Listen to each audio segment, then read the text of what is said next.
Good morning to all of you. Welcome again in your chemistry class. Let's continue chapter number 4 chemical bonding and molecular structure. तो अभी जो है हम molecular structure के बारे में बात नहीं करेंगे, केमिकल बॉन्डिंग के बारे में बात करेंगे। और आज का जो हमारा फर्स्ट टॉपिक है वो है लेविस डॉट स्ट्रक्चर, और उसके बाद डिस्कस करेंगे फॉर्मल चार्ज को। कल हमने लेविस स्ट्रक्चर लिखना सीखा था, आज उसको थोड़ा सा एक्सटेंड करें। लेविस डॉट स्ट्रक्चर, ठीक है। देखिएगा, the Lewis dot structure provide a picture of bonding in molecule and ions in term of shared pair of electrons, that's right, and the octet rule। देखिए कुछ एग्जांपल, जैसे water का जो molecule है, अब वाटर के मॉलिक्यूल में आपको याद होना चाहिए 2 हाइड्रोजन 1 ऑक्सीजन का एटम होता है। ऑक्सीजन जो है उसके वैलेंस शेल में कितने इलेक्ट्रॉन होते हैं? 1 2 3 4 5 6 होते हैं। हाइड्रोजन के वैलेंस शेल में 1 इलेक्ट्रॉन होता है, ठीक है। अब ये क्या करेंगे, इस 1 इलेक्ट्रॉन की शेयरिंग कर ली। शेयरिंग करने से क्या होगा, वो ये गया कि ऑक्सीजन जो है उसका ऑक्टेट पूरा हो गया, और हाइड्रोजन जो था उस हाइड्रोजन का हीलियम लाइक कॉन्फ़िगरेशन हो गया। ये लीजिए, दैट इज डॉट स्ट्रक्चर। इसी को ही हम कोवलेंट बॉन्ड के फॉर्म में रिप्रेजेंट कर सकते हैं कि ऑक्सीजन, इस ऑक्सीजन ने इन इलेक्ट्रॉनों की शेयरिंग करके ये बॉन्ड बन गया, इन इलेक्ट्रॉन की शेयरिंग करके ये बॉन्ड बन गया, और ये दो क्या है, लोन पेयर्स। ये लीजिए, ऐसा भी हम इसे लिख सकते हैं।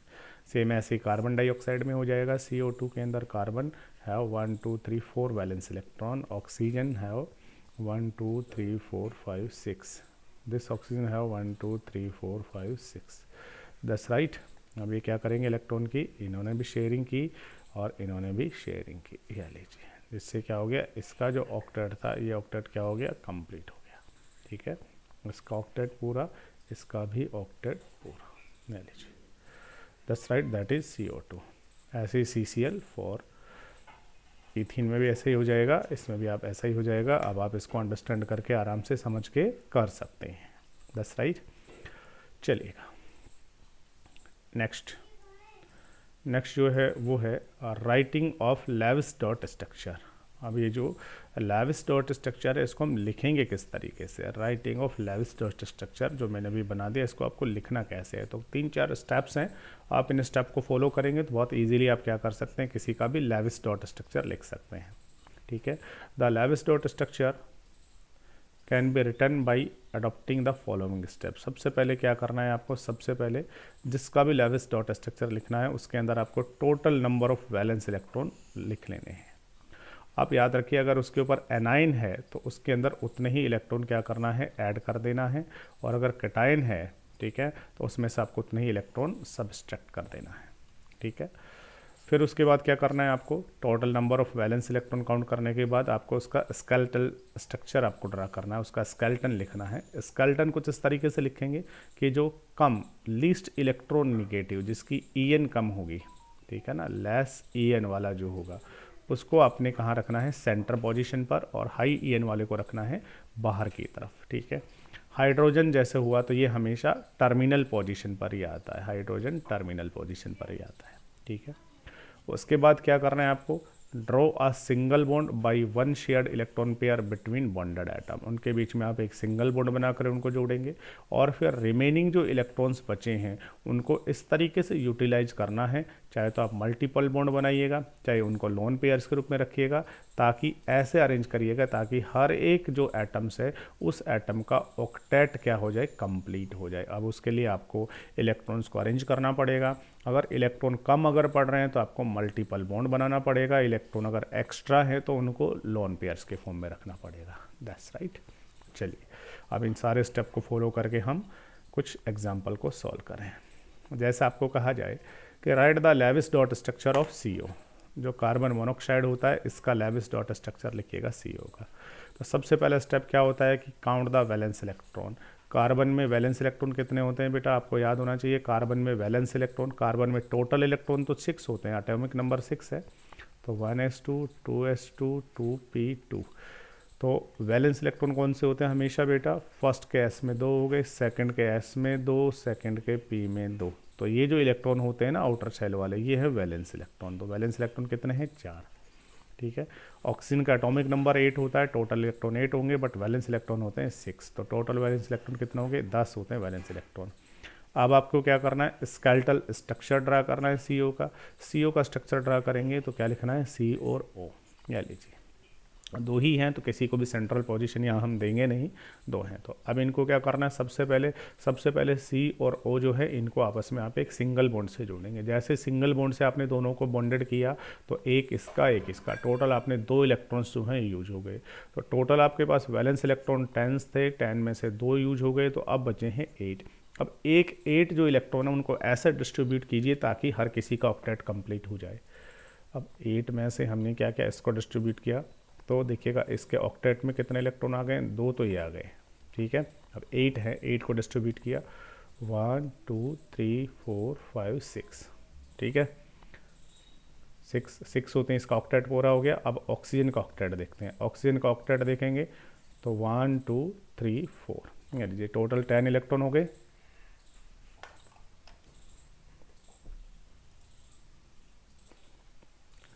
ठीक है बेटा, तो अब आपके पास 2 इलेक्ट्रॉन बचे, 2 आपने यहाँ दे दिए। तो देखिएगा कार्बन का ऑक्टेट तो पूरा हो गया, बट ऑक्सीजन का ऑक्टेट में कितने इलेक्ट्रॉन हो गए, 2 ये शेयर्ड वाले और 2 जो आपके 8 में से बचे थे वो, तो 2 2 4, तो ऑक्सीजन का ऑक्टेट पूरा नहीं हुआ। तो अब यहाँ पर इलेक्ट्रॉन देखिएगा कि इलेक्ट्रॉन कम पड़ रहे हैं, और कम पड़ रहे हैं तो फिर आपको क्या करना पड़ेगा, मल्टीपल बॉन्ड बनाना पड़ेगा। तो हमने कहा ये कार्बन, ये ऑक्सीजन, इनके बीच में सिंगल नहीं। अब याद रखो, अगर 2 इलेक्ट्रॉन कम पड़ रहे हो तो यहाँ कितने इलेक्ट्रॉन कम पड़ रहे हैं, यहाँ 4 इलेक्ट्रॉन तो हो गए, और 4 ही कम पड़ रहे हैं, दैट्स राइट। अगर याद रखना 2 इलेक्ट्रॉन कम पड़े तो एक बॉन्ड एक्स्ट्रा कर दीजिए, और 4 इलेक्ट्रॉन कम पड़ रहे हों तो आप डबल बॉन्ड बना दीजिए। तो हम क्या करते हैं बेटा, यहाँ पर हमारे पास 4 इलेक्ट्रॉन कम पड़ रहे हैं ना, इसलिए हम यहाँ पर एक बॉन्ड और एक बॉन्ड और एक्स्ट्रा कर देंगे ताकि 4 इलेक्ट्रॉन आ जाए। तो अब देखिए कितने इलेक्ट्रॉन यूज हो गए, 1 2 3 4 5 6 इलेक्ट्रॉन तो आपने यूज कर लिए। टोटल बैलेंस थे 10 में से 6 यूज हो गए, कितने बच गए, 4। अब 4 इलेक्ट्रॉन को डिस्ट्रीब्यूट करना है, ठीक है। तो देखिएगा ये कार्बन का ऑक्टेट होगा, इधर ऑक्सीजन का होगा। 4 इलेक्ट्रॉन डिस्ट्रीब्यूट करना है तो 2 आपने इसको दिए, 2 देते हैं, देखिएगा इसका ऑक्टेट पूरा हो गया, और 2 आपने इसको दिए, इसका भी ऑक्टेट पूरा हो गया। यह लीजिए, इस तरीके से हम क्या कर देंगे, इसका लेविस डॉट स्ट्रक्चर जो है वो ड्रा कर देंगे, दैट्स राइट। तो यहाँ C और O के बीच में आपको एक ट्रिपल बॉन्ड जो है वो बनाना पड़ेगा। चलिए और एक एग्जांपल सॉल्व करते हैं, देखिएगा क्या रहा है, write the Lewis structure of nitrite ion. Nitrite ion होता है NO2 नेगेटिव। तो सबसे पहले क्या करना है, NO2 नेगेटिव में N और 2 ऑक्सीजन और 1 नेगेटिव चार्ज, ठीक है। नाइट्रोजन में वैलेंस इलेक्ट्रॉन होते हैं 5, ऑक्सीजन में 6, ऑक्सीजन में 6। टोटल इलेक्ट्रॉन नहीं, वैलेंस इलेक्ट्रॉन याद रखेंगे, बार बार आप कंफ्यूज होंगे, टोटल नहीं वैलेंस इलेक्ट्रॉन। कितने हो गए टोटल हो गए 6 6 12 और 5 17। अब याद रखिएगा इसके ऊपर एक नेगेटिव चार्ज है तो 1 इलेक्ट्रॉन और एक्स्ट्रा होगा, तो इसका मतलब हो गया 18 इलेक्ट्रॉन, ये लीजिए, ठीक है, 18 इलेक्ट्रॉन हो गए। सबसे पहला स्टेप पूरा हो गया, काउंटिंग हो गई है। अब दूसरा स्टेप में आपको स्केलेटन ड्रा करना है। स्केलेटन में देखिएगा नाइट्रोजन और ऑक्सीजन दोनों में किसका EN कम होता है, तो याद रखो नाइट्रोजन का जो EN है वो कम होता है, तो नाइट्रोजन को सेंटर पोजीशन पे रखना है और इनको इसके साथ बॉन्डेड करना है, ये लीजिए इस तरीके से, ठीक है। अब सबसे पहले हम क्या करेंगे, एक बॉन्ड से इसको जोड़ेंगे, एक से इसको जोड़ेंगे, एक से जोड़ते ही कितने हो गए बेटा, इनके ऊपर हो गए 2 to 4 इलेक्ट्रॉन, टोटल 18 में से 4 काम आ गए, कितने बच गए 14। अब 14 को डिस्ट्रीब्यूट कर दीजिए, 14 को डिस्ट्रीब्यूट हमने किया तो इसको कितना देना पड़ा, देखिएगा इसका ऑक्टेट काउंट करेंगे आप, ठीक है। 2 हैं, 3 4 5 6 7 8, तो इसको कितने डिस्ट्रीब्यूट कर दिए 6, 14 में से 6। अब 6 गए तो कितने बच गए 8। अब इसका ऑक्टेट काउंट करेंगे हम, इसका ऑक्टेट काउंट करेंगे तो 1 2 3 4 5 6 7 8, ये लीजिए 6 इसको डिस्ट्रीब्यूट कर दिए, 6 डिस्ट्रीब्यूट कर दिए तो कितने बच गए 2, दोनों का ऑक्टेट पूरा हो गया। अब हम ऑक्टेट कंप्लीट करेंगे नाइट्रोजन का। चलिए नाइट्रोजन का ऑक्टेट काउंट कीजिएगा। नाइट्रोजन के पास कितने 1 2 3 4, हमारे पास बचे हैं 2, ये लीजिए, तो यहाँ कितने इलेक्ट्रॉन हुए 6, इसका ऑक्टेट हो गया, इसका ऑक्टेट हो गया, बट इसके पास 6 इलेक्ट्रॉन है। ऑक्टेट पूरा नहीं हुआ।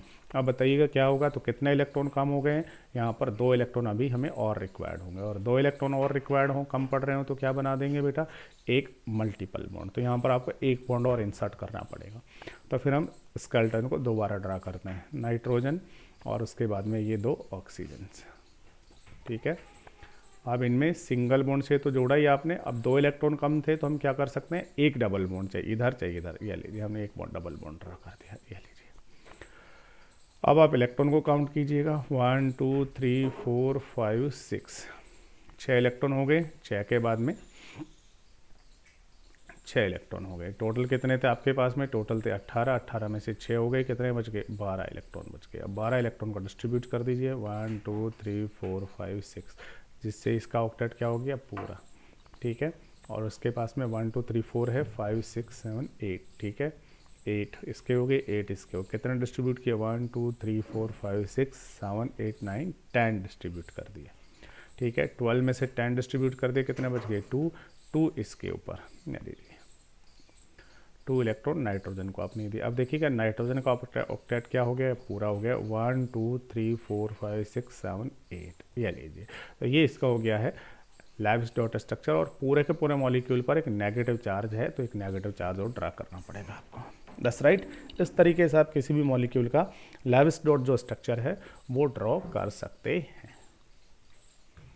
चलिए, जैसे ही आप लैविस डॉट स्ट्रक्चर ड्रॉ करेंगे तो फिर आता है आपके पास में एक नई टर्म, और वो जो नया टर्म है वो है हमारा फॉर्मल चार्ज। और ये जो फॉर्मल चार्ज है बेटा, इस फॉर्मल चार्ज के बेसिस पर इस बार नीट में एक क्वेश्चन पूछा गया था।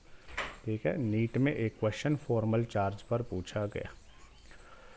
फॉर्मल चार्ज होता क्या है, तो देखिए अभी हमने NO2 का स्ट्रक्चर ड्रा किया, याद है आपको नाइट्राइट का स्ट्रक्चर, अभी हमने नाइट्राइट का स्ट्रक्चर ड्रा किया, N double bond O single bond O, that's right. और उसके बाद हमने क्या किया, यहाँ पर इलेक्ट्रॉन 1 2 3 4, और यहाँ पर जो इलेक्ट्रॉन्स थे वो थे 1 2 3 4 5 6 7 8, और नाइट्रोजन पे था एक लॉन पेयर, ले लीजिए, और पूरे मॉलिक्यूल पर चार्ज था -1। ये इसका हमने लैविस डॉट स्ट्रक्चर ड्रा किया। अब देखिएगा ये जो नेगेटिव चार्ज है ये पूरे के पूरे इस मॉलिक्यूल पर है, लेकिन एक्चुअल में पूरे मॉलिक्यूल पर नहीं हो गए चार्ज, इनमें से किसी ना किसी एटम पर ये चार्ज होगा, दैट्स राइट। तो देखिएगा फॉर्मल चार्ज क्या होता है, in case of poly atomic ion, जैसे ये पॉली एटॉमिक आयन से बहुत सारे एटम्स यहाँ पर हैं और फिर इसके ऊपर चार्ज है पॉली एटॉमिक आयन से। Net charge is possessed by ions as a whole and not by a particular atom। तो ये चार्ज पूरे के ऊपर है। It is however feasible to assign a formal charge to each atom। तो अब इस पूरे पर इतना है, इसका मतलब इन सब का नेट जो है वो -1 है, नेट -1 है, तो इन सब के ऊपर कुछ ना कुछ थोड़ा थोड़ा चार्ज होगा, जिससे इसके ऊपर टोटल चार्ज -1 होगा, दैट्स राइट। अब ये इन पर कितना कितना चार्ज होगा, दैट इज फॉर्मल चार्ज। ठीक है, तो किसी भी पर्टिकुलर एटम पर जो चार्ज होता है, यहाँ इस पर्टिकुलर ऑक्सीजन पे जो चार्ज होगा, इस नाइट्रोजन पे जो चार्ज होगा, इस ऑक्सीजन पे जो चार्ज होगा, ठीक है, तो किसी भी पर्टिकुलर एटम पर जो चार्ज होगा दैट इज फॉर्मल चार्ज। ठीक है, तो इसका चार्ज, इसका चार्ज, इसका चार्ज, सबके चार्ज का जो सम होगा वो होता है नेट चार्ज। तो किसी भी पर्टिकुलर एटम का चार्ज है that known as formal charge. ठीक है, formal charge of an atom in a polyatomic molecule और ion may be defined as, अब इसको कैलकुलेट कैसे करना है देखिएगा, difference between the number of valence electron, उस एटम के जो वैलेंस इलेक्ट्रॉन है वो, of the atom in an isolated और free state, and the number of electron assigned to that atom in the lavish structure, that's right. तो सीधा सीधा जो फॉर्मल चार्ज होगा किसी का भी, वो होता है फॉर्मल चार्ज इक्वल टू उसके वैलेंस इलेक्ट्रॉन कितने होते हैं, और माइनस क्या कर देना है, उसमें वैलेंस इलेक्ट्रॉन एट प्रेजेंट में कितने हैं, बस उसके personal valence electron at present में कितने हैं और कितने होते हैं, दोनों का डिफरेंस क्या होता है, दोनों का डिफरेंस फॉर्मल चार्ज होता है। फॉर एग्जांपल जैसे ये जो ऑक्सीजन है, ठीक है बेटा, ये जो ऑक्सीजन है इसको भी मैं कह देता हूँ फर्स्ट ऑक्सीजन, और ये नाइट्रोजन और ये सेकंड ऑक्सीजन। That's right. अब अगर हमें फर्स्ट ऑक्सीजन के ऊपर फॉर्मल चार्ज कैलकुलेट करना है, फर्स्ट ऑक्सीजन के ऊपर,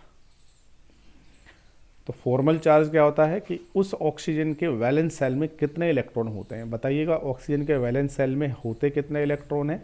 जब वो आइसोलेटेड होता है तो 6 वैलेंस इलेक्ट्रॉन होते हैं, 6 माइनस इस समय इस ऑक्सीजन के वैलेंस सेल में इसके कितने इलेक्ट्रॉन्स हैं। काउंट कीजिए ऑक्सीजन के वैलेंस इलेक्ट्रॉन कितने, 1 2 3 4 5 6, और ये दोनों शेयर्ड है ना, तो इन शेयर्ड में से एक ये नाइट्रोजन का है और एक ये ऑक्सीजन का है। तो टोटल इस ऑक्सीजन के पार्शनल जो वैलेंस इलेक्ट्रॉन है वो कितने हैं, वो हैं 7। That's right. तो 6 माइनस 7 इट मीन्स -1। तो इस फर्स्ट ऑक्सीजन पर जो फॉर्मल चार्ज है वो है -1। नाइट्रोजन पर फॉर्मल चार्ज कितना होगा, तो बताइएगा। नाइट्रोजन जब आइसोलेटेड होता है एलिमेंट के फॉर्म में, तो इसके वैलेंस इलेक्ट्रॉन कितने होते हैं, 5 होते हैं, 5 माइनस। अब पर्सनल वैलेंस इलेक्ट्रॉन इसके कितने हैं, काउंट कीजिएगा पर्सनल वैलेंस इलेक्ट्रॉन इस नाइट्रोजन के, 1 2, ये तो इस पर्सनल है ही, और इन शेयर्ड में से भी ये इस नाइट्रोजन का, ये इस नाइट्रोजन का, और ये वाला कितने हैं यहाँ पर नाइट्रोजन के पर्सनल वैलेंस इलेक्ट्रॉन, 5। तो 5 माइनस 5 इज इक्वल टू 0। तो यहाँ नाइट्रोजन का जो फॉर्मल चार्ज है दैट इज 0। इस ऑक्सीजन का फॉर्मल चार्ज, ऑक्सीजन का फॉर्मल चार्ज सेकंड वाली का। ऑक्सीजन जब आइसोलेटेड एलिमेंट के फॉर्म में होता है तो वैलेंस इलेक्ट्रॉन होते हैं 6। यहाँ पर्सनली कितने हैं, ठीक है, तो यहाँ काउंट कर लेंगे 1 2 3 4। ये तो पर्सनली हैं ही इसके लोन पेयर्स के फॉर्म में, और ये शेयर्ड है ना, तो शेयर्ड में से भी ये वाले इसके हैं, कितने हो गए 1 2 3 4 5 6, ठीक है। तो 6 माइनस 6 इज इक्वल टू 0। तो ये जो ऑक्सीजन इसके ऊपर पर भी फॉर्मल चार्ज हो गया 0 0, और इस पर है -1। और इन तीनों का जो सम आप करोगे, ठीक है ना, तो -1 0 0 को सम करोगे तो नेट कितना है, -1। तो पूरे के पूरे मॉलिक्यूल पर कितना चार्ज होगा, -1 चार्ज होगा। That's right. इसके अलावा फॉर्मल चार्ज का हम एक फॉर्मूला और भी है, उससे भी हम कैलकुलेट कर सकते हैं। फॉर्मल चार्ज इक्वल टू क्या होता है, total number of valence electron in the free atom. जब वो फ्री होता है, ठीक है, जैसे ऑक्सीजन जब फ्री होता है तो वैलेंस इलेक्ट्रॉन होते हैं 6, minus total number of non bonding lone pair electron. तो यहाँ इस ऑक्सीजन पर लोन पेयर इलेक्ट्रॉन कितने हैं, 1 2 3 4 5 6 हैं, ये लीजिए, प्लस में टोटल नंबर ऑफ बॉन्डिंग या शेयर्ड इलेक्ट्रॉन कितने इसके पास में, शेयर्ड ये और ये दोनों के दोनों शेयर्ड इलेक्ट्रॉन है इसके, ठीक है। तो शेयर्ड इलेक्ट्रॉन कितने हैं, 2, उसका हाफ, दैट्स राइट। और 2 का हाफ करो कितना आएगा, 1। तो 6 माइनस 6 प्लस में 1, 6 माइनस 7 इज इक्वल टू -1, वही आ जाएगा। तो सीधा सीधा सा हमारा फॉर्मूला ये ज़्यादा बेटर है, ठीक है, इसकी बजाय कि उसके वैलेंस इलेक्ट्रॉन में कितने होने चाहिए और कितने प्रेजेंट है, दोनों का डिफरेंस क्या होता है, that difference is known as formal charge. चलिए फॉर्मल चार्ज को और सॉल्व करते हैं, एक और एग्जांपल लेते हैं। देखिएगा, मान लीजिए आपको ओजोन का मॉलिक्यूल दिया, ये ओजोन का मॉलिक्यूल। अब पहले तो ओजोन का जो मॉलिक्यूल है इसका लेविस डॉट स्ट्रक्चर ड्रा करना है, ठीक है। कैसे ड्रा करें ओजोन के मॉलिक्यूल का लेविस डॉट स्ट्रक्चर, देखो बेटा। तो सबसे पहले क्या करना है आपको, सबसे पहले लेविस डॉट स्ट्रक्चर ड्रा करने के लिए यहाँ पर ओजोन में कितने ऑक्सीजन के एटम्स हैं, 3, और इसमें कितने इलेक्ट्रॉन, 6, इसमें भी 6, इसमें भी 6, टोटल हो गए 18। इसका स्केलेटन ड्रा करेंगे O, दैट्स राइट। अब 18 इलेक्ट्रॉन को आपको इस तरीके से डिस्ट्रीब्यूट करना है ताकि सारे के सारे एटम्स का ऑक्टेट पूरा हो जाए। तो सिंगल बॉन्ड से हमने जोड़ दिया, ठीक है। कितने इलेक्ट्रॉन काम हो गए, 1 2 3 4 इलेक्ट्रॉन्स काम आ गए। तो टोटल कितने बच गए अब आपके पास में, 14 को डिस्ट्रीब्यूट कीजिए, 1 2 3 4 5 6, इसका ऑक्टेट पूरा हो गया, 1 2 3 4 5 6, इसका ऑक्टेट पूरा हो गया, 6 6 12, 14 में से 12 चले गए, बच गए 2 इसको दे दिए, बट अब इसका ऑक्टेट पूरा नहीं हुआ। कितने काम है, 1 2 3 4 5 6, 2 इलेक्ट्रॉन काम है, तो एक आपको मल्टीपल बॉन्ड यहाँ पर एंटर करना पड़ेगा। तो ओजोन का ये स्ट्रक्चर गलत हो गया, दोबारा से स्ट्रक्चर ड्रा करते हैं। ये ऑक्सीजन, ठीक है बेटा, ये दूसरा ऑक्सीजन, ये तीसरा ऑक्सीजन। अब इनमें से हमें एक मल्टीपल बॉन्ड बनाना है, कहीं पर भी ड्रॉ कर दीजिए, एक सिंगल बॉन्ड। कितना इलेक्ट्रॉन हो गए बेटा, इलेक्ट्रॉन हो गए आपके पास में 1 2 3 4 5 6, दैट्स राइट, 6 हो गए। 18 से 6 चले गए, कितने बच गए अब, 12 बच गए। 12 को डिस्ट्रीब्यूट कीजिएगा, 1 2 3 4 5 6 7 8 9 10 11 12। देखिएगा हर किसी का ऑक्टेट पूरा हो गया। ओजोन पर देखिएगा नेट चार्ज कुछ भी नहीं है, नेट चार्ज 0 है। ठीक है, इसका मतलब इन सब के चार्ज का जो सम है वो 0 होगा। अब यहाँ 3 ऑक्सीजन है, तीनों को अलग अलग नंबर दे देते हैं।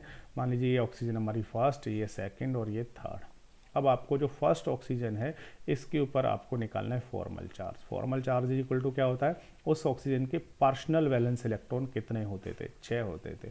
यहाँ वैलेंस इलेक्ट्रॉन कितने हैं, काउंट कर लीजिए कितने हैं इसके, 1 2 3 4 5 6, दस राइट, 6 हैं। 6 माइनस 6 इज इक्वल टू 0। तो इस ऑक्सीजन का जो फॉर्मल चार्ज है वो है 0। ऑक्सीजन नंबर सेकंड पे फॉर्मल चार्ज, ऑक्सीजन जब आइसोलेटेड होता है तो 6 वैलेंस इलेक्ट्रॉन होते हैं। इस समय कितने हैं, 1 2 3 4 5, देखिएगा कितने हैं 5। तो 6 माइनस 5 इज इक्वल टू +1। तो ये जो सेकंड नंबर की ऑक्सीजन है उसके ऊपर फॉर्मल चार्ज है +1।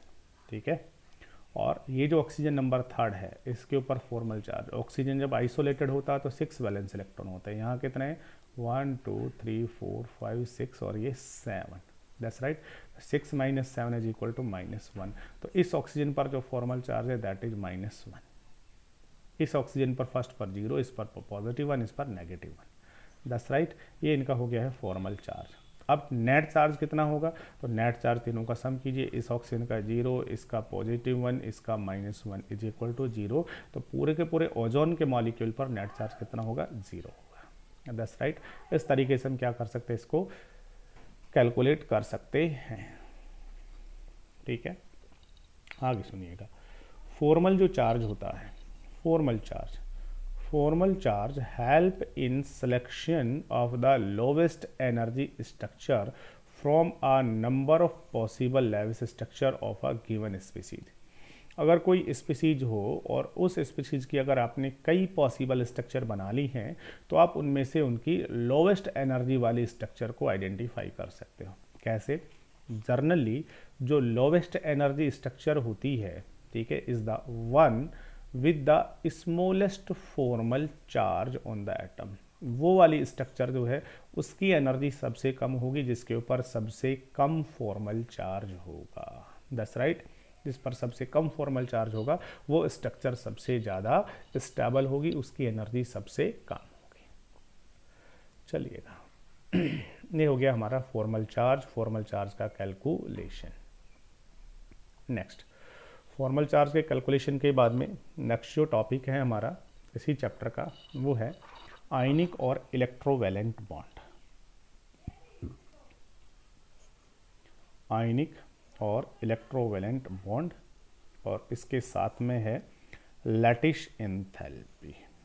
चलिए, आयनिक और इलेक्ट्रोवैलेंट बॉन्ड किसको कहते हैं और लैटिस एंथैल्पी क्या होती है। तो अभी तक हमने 2 टॉपिक पढ़े हैं, एक तो लेविस डॉट स्ट्रक्चर कैसे बनता है और दूसरा हमने डिस्कस किया है कि फॉर्मल चार्ज क्या होता है। ठीक है, अब हम पढ़ते हैं आयनिक बॉन्ड के बारे में या इलेक्ट्रोवैलेंट बॉन्ड के बारे में और लैटिस एंथैल्पी के बारे में। देखिएगा, आयनिक और इलेक्ट्रोवैलेंट बॉन्ड होता क्या है बेटा, देखो। आयनिक और इलेक्ट्रोवैलेंट बॉन्ड जो है, आयनिक बॉन्ड कोसेल ने प्रपोज किया। Kossel's drew attention to the following facts. क्या कहा कोसेल ने? कोसेल ने कहा कि इन द पीरियोडिक टेबल, जो आपकी पीरियोडिक टेबल होती है, the highly electron negative halogen and the highly electropositive alkali metals are separated by the noble gas। ठीक है, ये आपका पीरियोडिक टेबल है। यहाँ पर 17 ग्रुप होता है जिनकी की En सबसे ज़्यादा होती है, और यहाँ पर होता है आपका फर्स्ट ग्रुप जिनकी की En सबसे कम होती है। दैट्स बस बीच में ये 18 ग्रुप के एलिमेंट होते हैं, 18 के बाद से फिर से ये ग्रुप आ जाता है। ठीक है ना। The formation of a negative ion from a halogen atom and a positive ion from an alkali metal atom is associated with the gain and loss of an electron by the respective atoms। ठीक है, अब इनसे negative positive ion कैसे बनते हैं? देखो बेटा, ये जो 17 ग्रुप वाले जिनका कि En हाई होता है, ये एक इलेक्ट्रॉन अगर गेन कर लेते हैं तो नेगेटिव आयन बना लेते हैं, और ये जो अल्कली मेटल्स होती हैं ये अगर एक इलेक्ट्रॉन लॉस कर देती हैं तो ये पॉजिटिव आयंस बना लेती हैं। That's right. The negative ion, positive ion thus formed attain stable noble gas electronic configuration. The noble gas, with the exception of helium which has a duplet of electrons, ठीक है, have a particularly stable outer shell configuration of 8 electrons. That's right. और ये दोनों ही क्या करते हैं, जब ये नेगेटिव आयन बनाता है तो ये एक इलेक्ट्रॉन गेन करता है तो ये नोबल गैस जैसा हो जाता है, और ये इलेक्ट्रॉन लॉस करके ये भी नोबल गैस जैसा हो जाता है। और नोबल गैस का इलेक्ट्रॉनिक कॉन्फ़िगरेशन क्या होता है, स्टेबल होता है। बस केवल किसको छोड़ देना है, हीलियम को, क्योंकि हीलियम के आउटर सेल में 2 होते हैं, बाकी सब के आउटर सेल में 8 इलेक्ट्रॉन्स होते हैं। ठीक है। द नेगेटिव और positive ion are stabilize by electrostatic attraction. अब यहाँ से जो नेगेटिव आयन बना, यहाँ से जो पॉजिटिव आयन बना, ये पॉजिटिव और नेगेटिव आयन आपस में इलेक्ट्रोस्टैटिक फोर्स ऑफ अट्रैक्शन से बॉन्डेड होकर के स्टेबलाइज हो जाते हैं। That's right. और ये जो इलेक्ट्रोस्टैटिक फोर्स ऑफ अट्रैक्शन इनके बीच में लगा, इसी को ही हम कहते हैं आयनिक बॉन्ड या इलेक्ट्रोवैलेंट बॉन्ड। दैट्स राइट, ऐसा कोसेल ने कहा। चलिए, आयनिक और इलेक्ट्रोवैलेंट बॉन्ड कहाँ पर, NaCl में। अब आपको पता है Na कहाँ होता है, Cl कहाँ होता है। Na इलेक्ट्रॉनिक एटॉमिक नंबर 11 होता है, ठीक है। Na क्या करता है, इसका एटॉमिक नंबर 11, कॉन्फ़िगरेशन क्या होता है, नियोन और लास्ट में 3s1। ये क्या करता है, ये अपना एक इलेक्ट्रॉन लॉस कर देता है, जिससे ये नियोन के लाइक हो जाता है कौन, Na पॉजिटिव। क्लोरीन क्या करता है, क्लोरीन का कॉन्फ़िगरेशन, क्लोरीन जो होता है इसका एटॉमिक नंबर 17, ये नियोन के बाद में 3s2 3p5। ये जब एक इलेक्ट्रॉन गेन कर लेता है तो ये नेगेटिव आयन बना लेता है, और एक इलेक्ट्रॉन यहाँ पर आते ही ये क्या हो जाता है, नियोन के बाद 3s2 3p6 ऑर्गन जैसा ये हो जाता है। ठीक है। तो सोडियम ने एक इलेक्ट्रॉन को लॉस किया और ये नियोन जैसा हो गया, क्लोरीन ने एक इलेक्ट्रॉन को गेन किया और ये ऑर्गन के जैसा हो गया। इसके बाद फिर क्या होता है बेटा, फिर ये दोनों के दोनों स्टेबल हो गए। कौन कौन स्टेबल हो गए, Na पॉजिटिव नियोन लाइक हो गया और Cl नेगेटिव आर्गन लाइक हो गया। दोनों स्टेबल हैं, दोनों के दोनों इलेक्ट्रोस्टैटिक फोर्स ऑफ अट्रैक्शन, क्योंकि अपोजिट आयंस हैं तो इलेक्ट्रोस्टैटिक फोर्स ऑफ अट्रैक्शन से आपस में कंबाइंड हो जाते हैं, जुड़ जाते हैं, और जुड़ करके NaCl का फॉर्मेशन कर लेते हैं। अब इनके बीच में जो फोर्स प्रेजेंट है जिसके द्वारा दोनों स्टेबलाइज हैं, that is ionic bond. The bond formed as a result of electrostatic attraction between the positive and negative ions is termed as electrovalent bond or ionic bond. That's right. Positive और negative जो ions होते हैं उनके बीच में जो attraction force present होता है, जिसके द्वारा वो दोनों अपोजिट आयंस बॉन्डेड रहते हैं, उसी को ही हम क्या कहते हैं बेटा, इलेक्ट्रोवैलेंट बॉन्ड और आयनिक बॉन्ड कहते हैं। The electrovalence is equal to the number of unit charge, electrovalency, ठीक है, number of unit charges on the ion. Thus calcium is assigned a positive electrovalency of 2 while chlorine a negative electrovalency of 1। Electrovalency क्या होती है, जिस atom के ऊपर जितना charge आता है या जिस आयन पर जितना चार्ज प्रेजेंट होता है वो उसकी इलेक्ट्रोवैलेंसी कहलाती है। वैलेंसी अलग होती थी, वैलेंसी क्या होती थी, किसी भी एटम के वैलेंस सेल में जो इलेक्ट्रॉन प्रेजेंट है वो कहलाती थी वैलेंसी। इलेक्ट्रोवैलेंसी क्या होता है, किसी भी आयन के ऊपर जितना चार्ज प्रेजेंट होता है, जैसे कैल्शियम पर पॉजिटिव 2 चार्ज, अभी हमने देखा सोडियम पर पॉजिटिव 1 चार्ज, तो ये इसकी इलेक्ट्रोवैलेंसी है। क्लोरीन के ऊपर नेगेटिव 1 चार्ज आया, why negative 1, because it gain 1 electron for stabilization, so it's electrovalency is -1। ठीक है। ऐसे कैल्शियम फ्लोराइड कैसे बनता है, तो कैल्शियम फ्लोराइड में कैल्शियम का कॉन्फ़िगरेशन क्या होता है, आर्गन तक तो ऐसा ही रहेगा, 18 इलेक्ट्रॉन 4s2। तो ये क्या करता है, 2 इलेक्ट्रॉन को लॉस करके आर्गन जैसा हो जाता है। ठीक है। 2 इलेक्ट्रॉन जब इससे निकल गए तो इसके ऊपर पॉजिटिव 2 चार्ज आ गया। फिर फ्लोरीन आ गया, फ्लोरीन का क्या होता है, हीलियम, और ये एक इलेक्ट्रॉन गेन करते हैं, क्या हो गया, F नेगेटिव, तो बाद में ये हीलियम से ये हो गया और फिर ये किसके जैसा हो गया, नियोन के जैसा हो गया। अब एक और फ्लोरीन आ जाएगा, वो भी एक इलेक्ट्रॉन और गेन करके क्या बना देगा, F नेगेटिव 2। तो यहाँ से कैल्शियम जो था वो पॉजिटिव 2 और 2 F आगे, दोनों पर -1, दोनों आपस में न्यूट्रलाइज हो गए, अट्रैक्शन फोर्स से जुड़ गए, क्योंकि 2 पॉजिटिव 2 नेगेटिव क्या बन गया, CaF2। That's right. इस तरीके से कैल्शियम फ्लोराइड का फॉर्मेशन हो जाएगा, दैट इज इलेक्ट्रोवैलेंट बॉन्ड और आयनिक बॉन्ड। अब देखिए आयनिक बॉन्ड और इलेक्ट्रोवैलेंट बॉन्ड, अगर आयनिक बॉन्ड बनना है तो क्या क्या काम होना चाहिए। Ease of formation of ionic bond, ionic bond का बनना किस किस पर डिपेंड करेगा, ऐसा भी कह सकते हो। ठीक है, देखो the formation of ionic compound would depend upon, ionic compound का बनना किस पर डिपेंड करता है। ठीक है, देखिएगा the ease of formation of positive and negative ion from the respective neutral atoms. Ionic bond बनना है तो दो एटम्स हैं आपके पास में ए और बी, तो मान लीजिए इस एटम से क्या बना कैटायन, इससे क्या बना एनायन, दैट्स राइट। तो इससे पॉजिटिव आयन बनेगा, तो जितना इजीली पॉजिटिव आयन बनेगा, इससे नेगेटिव आयन बना तो जितना इजीली नेगेटिव आयन बनेगा, दोनों जितने इजीली बनेंगे, ठीक है ना, उतना ही इजीली आयनिक बॉन्ड बनेगा। ठीक है, the arrangement of positive negative ion in the solid that is the lattice और क्रिस्टलाइन कंपाउंड, दैट्स राइट। और उसके बाद ये पॉजिटिव नेगेटिव आयंस जो होते हैं ये सॉलिड के अंदर क्या हो जाते हैं, अरेंज हो जाते हैं, और अरेंज होकर के क्या बना देते हैं, पूरा का पूरा लैटिस जो है वो लैटिस बना देते हैं, दैट्स राइट। चलिए, तो कौन कौन सी एनर्जी कौन कौन सी एंथैल्पी डिपेंड करेगी। तो सबसे पहले तो यहाँ आयन बनना होगा, तो ए से मान लीजिए पॉजिटिव आयन बना तो आपके पास में कोई मेटल अपना इलेक्ट्रॉन लॉस करेगी और वो कैटायन बनाएगी, लेकिन इलेक्ट्रॉन को निकालने के लिए यहाँ से आपको एनर्जी देनी पड़ेगी, जिसको हम क्या कहेंगे, आयोनाइजेशन एंथैल्पी कहेंगे, दैट्स राइट। अब कैटायन इजीली बन जाए तो बोलिएगा आयोनाइजेशन एंथैल्पी कम होनी चाहिए, ज़्यादा होनी चाहिए, इजीली बन जाए, इजीली निकल जाए, इसका मतलब रिक्वायर्ड एनर्जी कम होनी चाहिए। तो आई कैसी होनी चाहिए, कम होनी चाहिए।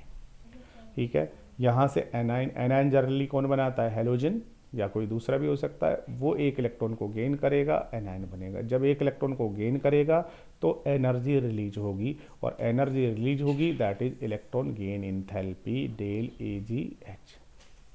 तो जितना इजीली इलेक्ट्रॉन को गेन करेगा उतनी ही ज़्यादा एनर्जी रिलीज होगी, इसका मतलब डेल AgH जो है ये मोर नेगेटिव होना चाहिए, याद रखेंगे, that should be more negative, और ये मोर पॉजिटिव, सॉरी ये होनी चाहिए लेस पॉजिटिव, कम देनी चाहिए, ये होनी चाहिए हाई, मोर नेगेटिव होनी चाहिए, और IE कम होनी चाहिए। उसके बाद जब ये दोनों के दोनों अपोजिट आयंस बन जाएंगे, बनने के बाद एक दूसरे के क्लोज आएंगे, और क्लोज आकर के जब अट्रैक्शन फोर्स से जुड़ेंगे तो फिर यहाँ से एनर्जी रिलीज होगी, जो एनर्जी रिलीज होगी उस रिलीजिंग एनर्जी को हम कहते हैं lattice enthalpy, that's right, lattice enthalpy. जितनी ज़्यादा एनर्जी रिलीज होगी इसका मतलब है कि इनके बीच उतना ही स्ट्रॉन्ग बॉन्ड बना, जितनी कम एनर्जी रिलीज होगी इसका मतलब ये बॉन्ड उतना ही वीक होगा, आयनिक कंपाउंड उतना ही लेस स्टेबल बनेगा। तो आयनिक कंपाउंड इजीली बन जाए उसके लिए क्या क्या होना चाहिए, सबसे पहले तो उसके लिए आपको कैटायन बनाना, इलेक्ट्रॉन को रिलीज करना है, तो एनर्जी देनी पड़ेगी, रिक्वायर्ड एनर्जी कम होनी चाहिए, इसका मतलब IE जो है ये कम होनी चाहिए। दूसरा, नेगेटिव आयन बनाना है, इलेक्ट्रॉन गेन करेगा, एनर्जी रिलीज होगी, डेल AgH जो है ये मोर नेगेटिव होनी चाहिए, हाई होनी चाहिए। और तीसरा, दोनों आयन एक दूसरे को अट्रैक्ट करेंगे, स्ट्रांगली अट्रैक्ट करेंगे तो हाई एनर्जी रिलीज होगी, इसका मतलब जो लैटिस एंथैल्पी है ये भी हाई होनी चाहिए, तो आयनिक कंपाउंड इजीली बनेगा, that's right. Ionic bond will be formed more easily between element with comparatively low ionization enthalpy, ठीक है, element with comparatively high negative value of electron gain enthalpy, ठीक है, इलेक्ट्रॉन गेन एंथैल्पी हाई होनी चाहिए। और lattice enthalpy plays a key role in formation of ionic bond, और lattice enthalpy जो होती है बेटा ये भी कैसी होनी चाहिए, हाई होनी चाहिए, तो ही आयनिक बॉन्ड का फॉर्मेशन होगा, दैट्स राइट। चलिए, ये हो गया कंडीशन या factor affecting the formation of ionic bond. अब ये लैटिस एंथैल्पी क्या होती है इसे भी आप समझ सकते हैं। देखिएगा, लैटिस एंथैल्पी को हम दो तरीके से डिवाइड कर सकते हैं। कैसे कि अगर आपको कोई भी आयनिक कंपाउंड बनाना है, आयनिक कंपाउंड, तो आपके पास में कैटायन होगा, आपके पास अनायन होगा, दैट्स राइट। अब कितना कैटायन कितना अनायन होना चाहिए, तो सबसे सीधी सी बात है बेटा, 1 मोल आपके पास होना चाहिए कैटायन, 1 मोल होना चाहिए अनायन, दैट्स राइट। दोनों एक दूसरे के क्लोज आएंगे, दोनों जब क्लोज आएंगे अपोजिट आयंस हैं तो दोनों एक दूसरे को अट्रैक्ट करेंगे और दोनों अट्रैक्ट करके 1 मोल बन जाएगा आयनिक लैटिस। और 1 मोल जब ये आयनिक कंपाउंड या आयनिक लैटिस बनेगा तो इस ड्यूरिंग जो एनर्जी यहाँ से रिलीज होगी that energy is known as lattice enthalpy या लैटिस एनर्जी। अपोजिट भी कह सकते हैं, क्या कह सकते हैं कि अगर हमने यहाँ से 1 मोल आयनिक कंपाउंड लिया, ये 1 मोल आयनिक कंपाउंड है, ठीक है, तो इन 1 मोल आयनिक कंपाउंड में क्या होंगे, अपोजिट आयंस अट्रैक्ट होकर के बॉन्डेड होंगे। अब क्या करना है, अगर आप इन 1 मोल आयनिक कंपाउंड को लेकर के और यहाँ से अगर इनको सेपरेट करो तो सेपरेट नहीं होंगे, आपको यहाँ से क्या देनी पड़ेगी, एनर्जी देनी पड़ेगी। तो 1 मोल आपने क्या किया, आयनिक कंपाउंड लिया, उसको क्या दी आपने, एनर्जी दी, और उस एनर्जी से इनका ये जो अट्रैक्शन फोर्स ये टूट गया, जिससे कटाइन एनाइन सेपरेट हो गए। That's right. तो 1 मोल आयनिक कंपाउंड लेकर के और उसको उसके कॉन्स्टिट्यूएंट आयंस में डिसोसिएट करने के लिए जितनी भी एनर्जी आपने दी है दैट इज लैटिस एंथैल्पी। तो इसको दोनों तरीके से डिफाइन कर सकते हो। 1 मोल कटायन 1 मोल अनायन लिया जाए, दोनों को कंबाइंड करके 1 मोल लैटिस का फॉर्मेशन करें और जितनी एनर्जी रिलीज होगी that is lattice enthalpy. Reversely क्या कह सकते हैं कि अगर आपके पास 1 मोल आयनिक लैटिस हो, उसके कॉन्स्टिट्यूएंट जो कटायन एनायंस है उनको अगर आप सेपरेट करना चाहते हो तो जितनी भी एनर्जी आपको देनी पड़ी that is lattice enthalpy. That's right. The lattice enthalpy of an ionic solid is defined at the energy required कब होगी, जब इस 1 मोल लैटिस को उसके कॉन्स्टिट्यूएंट आयंस में सेपरेट करोगे, डिसोसिएट करोगे। Required to completely separate 1 mole of solid ionic compound into gaseous constituent ions. 1 mole जो सॉलिड आयनिक कंपाउंड है उसको 1 मोल गैसियस आयंस के अंदर सेपरेट डिसोसिएट करने में जितनी एनर्जी आपको रिक्वायर्ड होगी is known as lattice enthalpy. For example lattice enthalpy of NaCl, NaCl की लैटिस एंथैल्पी इतनी है। इसका मतलब अगर आपने NaCl लिया है, कितना लिया है, 1 मोल लिया है। 1 मोल का मतलब अप्रोक्स 58.5 ग्राम NaCl, ठीक है, हम कैलकुलेट कर सकते हैं ये तो ये आपने 1 मोल NaCl लिया, इस NaCl को आपने एनर्जी देनी है और एनर्जी दे करके इससे जितने भी सोडियम है उनको गैसियस आयनों में और क्लोरीन जितने भी उनको गैसियस आयनों में कन्वर्ट करने में जो एनर्जी आपको देनी पड़ी, कितनी एनर्जी रिक्वायर्ड होगी, इतनी एनर्जी रिक्वायर्ड होगी, ये इसकी कहलाती है lattice enthalpy. That's right. That means 788 kilojoule of energy is required to separate 1 mole of solid NaCl into 1 mole of sodium gaseous ion and 1 mole of chlorine gaseous ion to infinite distance के ऊपर इनको separate कर देना है। The solid crystal being 3-dimensional, it is not possible to calculate lattice enthalpy directly from the interaction of force of attraction and repulsion only, ठीक है। It is determined indirectly using born-Haber cycle. ये कह रहा है कि lattice enthalpy को calculate करना बहुत आसान नहीं है, इसको डायरेक्ट कैलकुलेट नहीं कर सकते हैं कि हम सोचें कि डिसोसिएट करने के लिए कितनी दें और अट्रैक्शन से कितनी एनर्जी निकलेगी, सीधी कैलकुलेट नहीं कर सकते।